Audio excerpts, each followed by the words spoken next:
नमस्कार, मैं doctor Deepika Advanta super speciality hospital से हूँ। ओपीडी में अक्सर हर पेशेंट हमसे एक सवाल पूछता है, डॉक्टर मेरी डिलीवरी नॉर्मल होगी या सिजेरियन होगा। ये एक ऐसा सवाल है, जब भी कोई माँ बनता है तो उसके जहन में ये सवाल सबसे पहले आता है कि क्या मेरी नॉर्मल डिलीवरी पॉसिबल है या फिर सिजेरियन होगा। तो आइए आज हम इसी टॉपिक पर बात करते हैं कि नॉर्मल डिलीवरी बेहतर है या सिजेरियन डिलीवरी बेहतर है। दोनों के अपने फ़ायदे होते हैं, नुकसान होते हैं। तो आइए पहले हम बात करते हैं नॉर्मल डिलीवरी के बारे में। नॉर्मल डिलीवरी क्या होती है? जब भी कोई बेबी के डिलीवरी योनि रास्ते के मार्ग से होती है तो उसे हम नॉर्मल डिलीवरी कहते हैं। देखिए, नॉर्मल जो भी कोई चीज़ होती है या जो नेचुरली होती है वो डेफिनेटली ज़्यादा अच्छी होती है। देखिए, पहले हम बात करते हैं नॉर्मल डिलीवरी की। इसके क्या क्या फ़ायदे हैं। नॉर्मल डिलीवरी में हॉस्पिटल स्टे टाइम कम होता है, ब्लीडिंग बहुत कम होती है।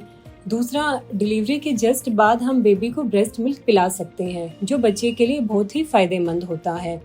तीसरा, ये हो सकता है नॉर्मल डिलीवरी में कट बहुत ही छोटा सा लगता है या बहुत बार बिना कट के भी डिलीवरी पॉसिबल हो पाती है, जिससे इन्फेक्शन के चांसेस या फिर पोस्ट डिलीवरी पेन बहुत कम होता है। एक सबसे बड़ी एडवांटेज जो बेबी के लिए होती है, देखिए, जब भी कोई संघर्ष करके बाहर निकलता है तो वो इंसान मजबूत बनता है। ऐसे ही बेबी जब लेबर पेन के बाद बाहर आता है तो उसकी इम्यूनिटी ज़्यादा स्ट्रॉन्ग होती है। ऐसे में रेस्पिरेटरी इन्फेक्शंस होने के चांसेस बहुत ही कम होते हैं। अब हम बात करते हैं इसके डिसएडवांटेजेस के या इसके नुकसान क्या हैं। नॉर्मल डिलीवरी में सबसे बड़ा नुकसान ये होता है कि बहुत ही अनप्रिडिक्टेबल होती है। लेबर पेन बहुत ज़्यादा देर तक चल सकता है। हम नहीं कह सकते कि डिलीवरी कब होगी, किस टाइम पे होगी। दूसरा, कब बच्चे की धड़कन में कोई प्रॉब्लम आ जाए या फिर मदर में कोई कॉम्प्लिकेशन हो जाए। ऐसी कंडीशन में कभी भी नॉर्मल डिलीवरी सिजेरियन में कन्वर्ट हो सकती है। ऐसे ही जब लेबर पेन बहुत ज़्यादा देर तक होता है या फिर बच्चे का वजन कुछ ज़्यादा होता है, मदर को जोर ज़्यादा लगाना पड़ता है, ऐसे में लॉन्ग टर्म में मदर के बच्चेदानी के बाहर निकलने के चांसेस ज़्यादा हो जाते हैं, या यूँ कह सकते हैं कि शरीर बाहर निकलने लग जाता है। ऐसी ही एक कंडीशन जब बहुत देर तक लेबर पेन ज़्यादा चलते हैं तो बेबी की तरफ ब्लड सर्कुलेशन या ऑक्सीजन की कमी हो जाती है, जिसमें आगे जाकर बच्चे के दिमाग के ऊपर असर पड़ सकता है। दूसरा, जब कभी बहुत ज़्यादा जोर लगता है या फिर बच्चेदानी का मुंह ज़्यादा खुल जाता है, ऐसे में टीयर होने के चांसेस भी ज़्यादा होते हैं। अब हम बात करेंगे सिजेरियन डिलीवरी की। सिजेरियन डिलीवरी क्या होती है? जब कभी बच्चेदानी पर और पेट पर कट लग के बच्चे को हम बाहर निकालते हैं तो उसे हम सिजेरियन डिलीवरी कहते हैं। इसके फ़ायदे क्या हैं? इसके सबसे बड़ा फ़ायदा ये होता है कि ये बहुत ही प्रिडिक्टेबल होती है। इसमें हम अपना डेट और टाइम चूज़ कर सकते हैं, जिस टाइम पे चाहें हम सिजेरियन करवा सकते हैं।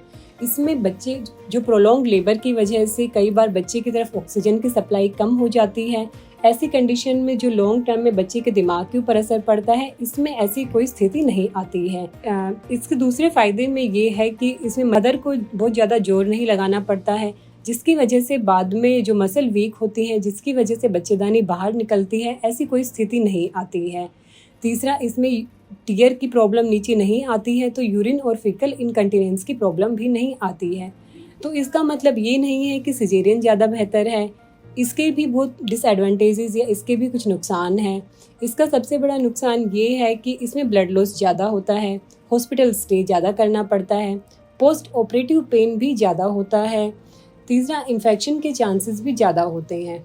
अब हम ये सोचते हैं कि हमारे लिए नॉर्मल बेहतर है या सिजेरियन बेहतर है।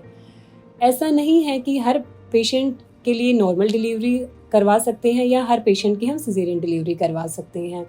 हर एक केस, हर एक पेशेंट एक अलग होता है, जिसमें हमें देखना पड़ता है कि नॉर्मल ज़्यादा बेहतर है उसके लिए या सिजेरियन ज़्यादा बेहतर है।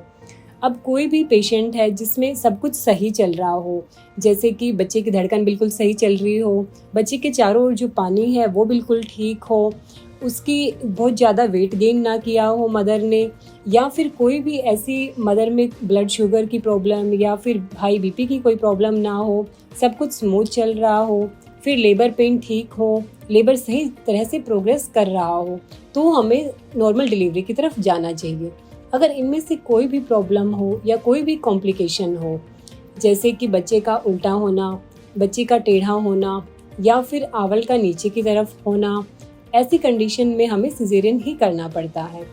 कई बार ऐसी स्थिति भी आती है कि हम नॉर्मल डिलीवरी की कोशिश करते हैं पर बच्चे की धड़कन कम हो जाती है, या फिर मदर में हाई बीपी होने की वजह से बच्चे की जो आवल है वो अपना रास्ता छोड़ देती है, तो ऐसी कंडीशन में भी हमें सिजेरियन करना पड़ता है। यहाँ एडवांटा सुपर स्पेशलिटी हॉस्पिटल में हम सबसे पहले सब कुछ सही होता है तो हम नॉर्मल डिलीवरी की पूरी कोशिश करते हैं।